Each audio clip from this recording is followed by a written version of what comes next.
video is 20 years, and so far, what have we discussed? We have discussed the clock dial. And what was the purpose of the clock dial? The purpose of the clock dial was to help you quantify where you are at this moment in life and perhaps determine to make change based on where those hands are on the clock dial. What was the second thing we talked about? The keys to the creation of wealth. What direction is the vehicle you're currently in moving, and is it moving fast enough in the right direction for you to address the challenges that you may be facing right now? Manavi is. Third, after we addressed the clock dial, was what? Why network marketing? Man, I wish so much that I could transfer straight from my head to yours all that I know about this industry, and even more importantly, I wish I could get from my heart to yours all that I know to be true about this industry. It is a better way if you can simply find the right vehicle within the industry, and that, of course, was why Manavi. We know late in this 20-year experience, I have come to understand that there's still something more. And that has to do with each of us as an individual. What am I becoming today? What are you becoming today? Irrespective of how great Manavi is, irrespective of how great this industry is, our own personal character is going to come into play. A person is going to see this venture to some degree the way they see you. Are you respected by your peers? Are you improving? Ask yourself this simple question. Are you more physically fit today than you were 6 months ago? Ask yourself this question. Has your character improved in the last 6 months, or have you in some ways slid backwards? You see, I believe that we have to finally, having identified where we are on the clock dial, having identified these keys to the creation of wealth, having carefully studied the industry and determined that network marketing is right and within the industry there's only one Manavi, finally it has to come down to, well, what about me? And so I want to encourage you to adopt this thought that we must also progress. It's not just about finding a better vehicle, it's about becoming a better operator of that vehicle. And that has to do both with the skills that we develop, but it also has to do with our own personal development. And so I'm going to encourage you to adopt your own daily disciplines. I will not impose my disciplines upon you, but I will encourage you to adopt your own. Those who know me well and have listened to me teach, they know exactly what I mean when I say daily disciplines. They've come to understand that daily disciplines done daily. And I know that's grammatically incorrect. Daily disciplines acted upon daily build character. And here's what I've come to understand, that if our character is being developed, then people will see in us something that is attractive. And when they see in us something that is attractive, then Manavi becomes a very easy decision. And so I have my daily disciplines. First, as it relates to my spiritual well-being. And I'm so careful here because I respect your version of spirituality, whatever it is, but I do encourage you to have one. It matters not to me what your faith is, but I strongly encourage you to have one. And I encourage you to have daily discipline and act upon it daily as it relates to your spiritual well-being. Second is physical. The truth is that I like chocolate a lot more than I like spinach. But it's also true that I eat more spinach than I do chocolate. Why? Because, my gosh, my father, when he was my age, had already had cancer. He'd already had 2 heart attacks. It's not what I want. It's not what I want. I don't want to develop this income and then lack a quality of life simply because I've allowed my health to go away. Now, I'm not going to change my gene pool, and you're not going to change yours, but within the context of my gene pool, I can have daily disciplines that give me the very best chance as it relates to nutrition, as it relates to exercise, and of course, as it relates to the consumption of this extraordinary product, Manavi.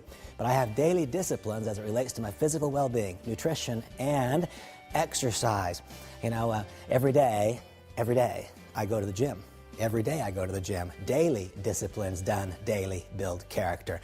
I found that our business is a daily momentum business, and I've also found that physical activity is a daily discipline. Because I went to the gym yesterday, this morning when I woke up, I wanted to go to the gym.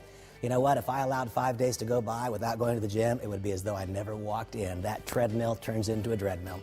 Daily disciplines done daily build character. And I encourage you to make a decision today to be more physically fit, not less, 6 months from now. And so I have daily disciplines as it relates to my spiritual well-being. I have daily disciplines as it relates to my physical well-being. I have daily disciplines as it relates to my mental well-being. I made a decision a number of years ago that I would only learn on purpose. What do you mean by that? I think the world's full of people who learn by accident. Learn by accident? Yeah, all I would have to do, any night that I'm traveling, all I'd have to do is turn on the television set. I could watch a few movies. I could learn by accident. I could learn some things about relationships that had ruined my marriage before I got home if I acted upon them. I decided a long time ago that I would only learn on purpose. I'm very, very careful about what I let in here. I'm very careful about what I let in here, because what I see and what I hear is going to find its way to my heart, and that is then going to be evidenced in my behaviors. I've decided to only learn on purpose. I learned a long time ago, someone said, Randy, great people read great books. I won't tell you I'm a great person, but I'll tell you I hope to become one day, and so I read great books. What are you reading right now? What are you reading? What are you studying? What are you becoming? I want you to know that you are today becoming something. Are you becoming something on purpose, or are you just letting it happen? If you're just letting it happen, what you're becoming is not better. I almost promise you that's true. And so I have daily disciplines as it relates to my spiritual, my physical, my mental well-being. And finally, emotional well-being. What's that about? You don't even know me, but if all you've done is watch this video, you already know this. I'm moving a little too fast, aren't I? I walk too fast, I talk too fast, I eat too fast. It's all just a bit too fast. If I don't have the discipline to slow it down a couple of times every day and do some simple meditations, then at night, the ping pong ball in my mind won't stop. I'll be awake all night, and tomorrow I won't be who I want to be. And so I have daily disciplines as it relates to my emotional well-being. You see, I think that it's not just about identifying where we are on the clock dial financially. I think it might be wise for each of us to determine where are we on the clock dial personally. And sometimes, just as taking remedial action is appropriate financially, taking remedial action is appropriate personally. You know, it was late in this 20 years that I came to realize that. It was late in this 20 years. You know, for so long I thought, wow, if I just had a lot of money, that'd be the answer. And then suddenly one day I had quite a bit of money and I still wasn't happy. That was when I realized that success was not just external, but that success is also an inside job. And so I encourage you to act upon your own version of daily disciplines. My greatest hope for you is that you say yes to Monavie. My greatest hope for you is that you push yourself hard against the grinding wheel and develop the skills required to become a significant leader in this incredible company. My greatest hope for you is that you push yourself hard against the grinding wheel and that you don't just become a better leader in this industry and in this company. My greatest hope for you is that you just become better. Just become better. Be a little better husband. Be a little better father. Be a little better mom. Be a little better Dad. If those things happen, and if I am in some way able to influence you even 1 inch that direction, then our time together was well spent. Thank you so much.